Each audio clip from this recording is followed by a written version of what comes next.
Good evening, ladies and gentlemen, and welcome to the Beavertown Historical Society meeting held on January the 27th, 1983. In my hand, I hold a book entitled The History of the Lutheran Churches in Musser Valley. This is a book that was published in Troxelville in November of 1982, and the Beavertown Historical Society acquired a copy of it for $10. In here, perhaps you can see, the book is dedicated to the Reverend Lee S.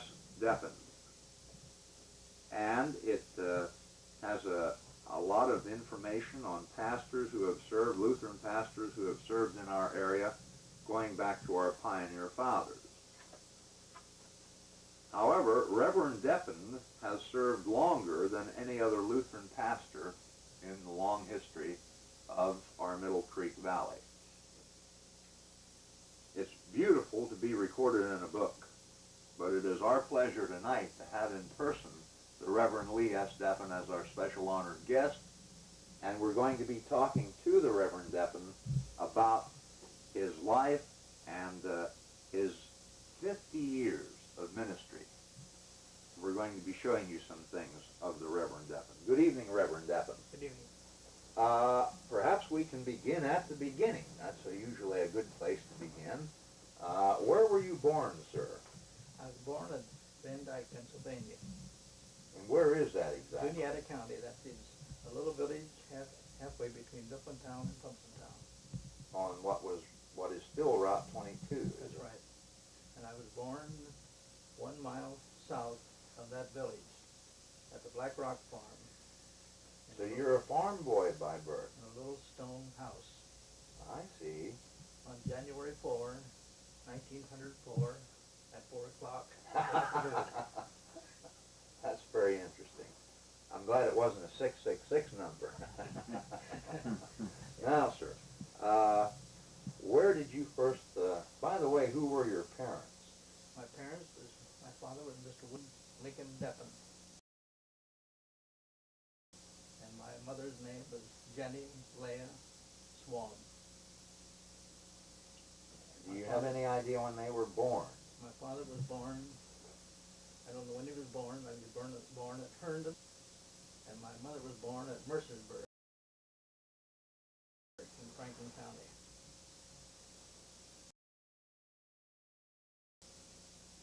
And how did they come in the central Juniata Valley there? I think they came, my mother's folks were farmers, and my father was a man who worked on the farm most of his time, and I think through that relationship they were drawn together, as near as I can tell. So then you were born on January the 4th, 1904 at 4 o'clock, right. 1 mile south of Van Dyke, Pennsylvania. Right. Did you have any brothers and sisters? I had no brothers and no sisters, although when I was still young, my parents moved on a man's farm by the name of Mr. Coffin, and his wife had died, and he had left 2 small daughters. One was 2 and one was 3, and they stayed with us. They became my sisters until both of them were married and moved away. Very good. That's an interesting aside that I'm glad we touched on. Yeah. Where did you first go to school? I first went to school at Van Dyke. That was in this little village. Was it a one-room school? One-room school. In fact, my first school was at Van Dyke, and then from there, my parents moved up back of Mifflin, and I went to Denham. And at the Denham school, we had to walk at least 2 miles across the country, through the fields, through the brush, past a big reservoir, and past a place where they had one time been some kind of settlement with cottages, and it was a long 2 mile over and 2 mile back. And then my third school was at Red Rock. My parents moved on a farm near Red Rock. Red Rock. I'm not sure I know where Red Rock is. Red Rock is is over east of Mifflintown. Is that along the river or No, it's back. east of Mifflintown? That would be going toward Port Royal. Or no, east of Mifflintown would be coming toward Richfield. Toward Richfield. Uh-huh. Toward Richfield, yeah. And that was your third school. Was that also a one-room? That was a one-room school. And then we moved back to a mile north of Van Dyke, and I ended my schooling there in the schoolhouse where I began. That would have been your 8th grade That's right, level. before I started high school. And where did you go to high I school? went to high school in Mifflintown. And did you get your degree? Did you graduate from Mifflintown High School then? I graduated with valedictorian at Mifflintown High School. In what year was that? 1921. 1921. And you would have been what? 17? How old were you when you began school? I was older than most because of the fact that in those days you had to take an examination to get to high school, and I took an examination, and for some reason I didn't get the result for 2 years, so I was late getting, and I was 21 when I graduated from school. From high school? High school. Well, you were a mature young man then. Right, that's right. And did you go directly from high school to a university? Yes. From high school I went to Susquehanna University the next year, and graduated there with honors in 1929, and was a member of the Honorary Society of Pi Gallo Mu.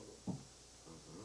Now, back in those days, Susquehanna University and Gettysburg College both were strongly affiliated with the Lutheran Church. Right. So it wasn't exclusively for Lutherans, though, I guess, was it? No. No, we had a lot of Catholic boys, a lot of boys from the city, Italian boys, all groups. And then, where did you go to a seminary? I went to seminary, Gettysburg Seminary, and graduated there in 32 with a BD degree, which we had different sections. Bachelor of Divinity. Bachelor of Divinity. And there were only 4 of those granted in my class, and I was honored enough to have one of them. So, 1932. Right. That would have been probably May or June of 1932. May of 1932. May 32. Now, had you met the future Mrs. Deppen at this time or before this time? Yes. Or Yes.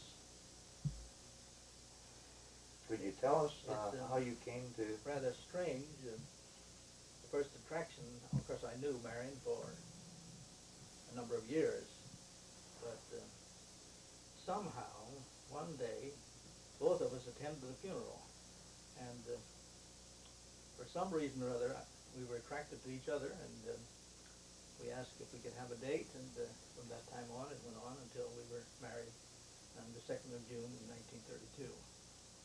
Approximately a month after you graduated from your seminary. That's right. And what 2nd of June, 1932, 1932. when you were married. Right. All right, so that was an eventful year. I mean, 1932, because I believe you began your ministry in 1932. Yes. And I should hasten to point out, as I did in the beginning, that you have been a minister last year, 1970. 82 would have been your 50th year of being a minister. That's right. And we have this very beautiful, I don't know what you would call it, but it says, the Lutheran Church in America presents to Lee Deppen this testimonial of commendation and gratitude in recognition of the 50th anniversary of ordination into the holy ministry on May the 12th, 1932. May the God of peace himself sanctify you wholly, and may your spirit and soul and body be kept sound and blameless at the coming of our Lord Jesus Christ. He who calls you is faithful, and he will do it. That's from 1 Thessalonians 5:23-24. It is signed by the Bishop of the Lutheran Church in America. Is that James Crumley, Jr.? James Yes. R. Crumley, Jr.? Yes. It's signed by the Bishop of the Central Pennsylvania Synod, Howard W. McCarney, and it's dated June the 11th, 1982. That's a very beautiful thing, and as you can see, it's a beautiful leather-bound red folder. It says 50th anniversary of the ordination of Lee Deppen in gold. Can you zoom in on that, Jim? And there are several other items which your seminary, I guess, presented you.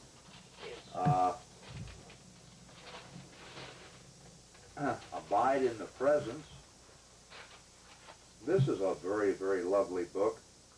And as Reverend Deppen explained to me before the program began, this has the windows and the altar and all of the interior features of the seminary at Gettysburg. Here's a picture of the chapel. And on the fly page, we would, some people would call it, on the inside of the cover, it says, "To Pastor Lee Deppen, with best wishes on the 50th anniversary of your graduation, signed Herman G. Stempley," and he is he's the president of the seminary. President of the Gettysburg Seminary. Is it called Gettysburg Lutheran Seminary or just Gettysburg Lutheran Seminary?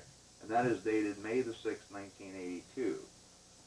So we have an honored guest of 50 years of ministry. And now to get back on that eventful day in June the 2nd, 1932, you took onto yourself a bride. And had you had an offer of a job or of a charge at that point? Yes. We had gone to Professor Hoover from seminary had charge of trying to assign the boys. There weren't many vacant parishes in those days, and he sent us up to Lairdsville, which included 3 small churches, Lairdsville and Mount Zion and Clarkstown. And where is that, sir? And that's up out from Hughesville in Muncie. In Lycoming County. Mm-hmm. Mm-hmm. So you were assigned to... I was asked to preach a trial sermon. Oh, a trial sermon. Yes. Do you remember what date that might have been? That was on Mother's Day. Mother's Day of 1932. That's right. And the Mother's Day is always in May, right? Right. So this is really before you were married. That'd be the second Monday, the second Sunday in May. In May, yes. So you We drove. What trepidations and fears and anxieties did you have approaching that? Well, it was quite an experience because to start in with 3 services and 3 sermons and right out of seminary, and yet a small congregation with kind people and easy to mingle with and have fellowship, we had no problems at all. They seemed to appreciate the fact that we were going to try to help them, and they seemed to like my future wife, and everything worked out fine.